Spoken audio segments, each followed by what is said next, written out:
Absolutely. I told you I was a sickly child. I was really sickly until I had asthma when I was 13. And I think the most helpful thing I ever did was rolfing. Rolfing is a very intense form of massage where they sort of tear your muscles from your fascia. And came to live in a new body. I no longer live frozen in that body of this little child who almost died.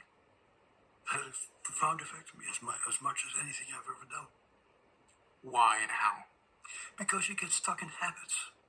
In a way, trauma becomes a habit. And my habit is that when I see a strong guy in a room, I get scared.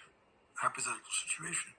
And so you have habitual responses. And part of what you do therapy for is to get to realize your habitual responses and become curious about it. Like whenever a person like that comes in the room, I freeze and I sound like an idiot. And your therapist says, "So what happens in your body? And how long have you felt this way? Did you feel this way when you were 6 or 3 or 8?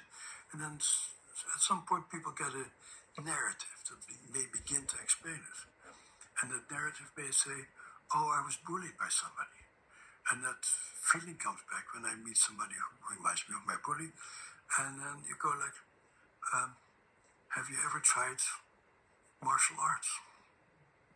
And see what it might be like for you to actually learn to use your body to fight somebody." And that's, for example, a treatment that I have never studied. But I was amazed how many of my close colleagues who are very much into trauma tell me at some point, "Oh, and now I have to go to my martial arts class." And that is, nobody sees that as a legitimate way of dealing with what they're dealing with. But I think people are doing their martial arts because they have memories of being victimized. And it gives me a visceral experience of my body can defend itself. And I can use my body to take care of myself. And that's not an intellectual process, that's a visceral experience. People often describe meeting some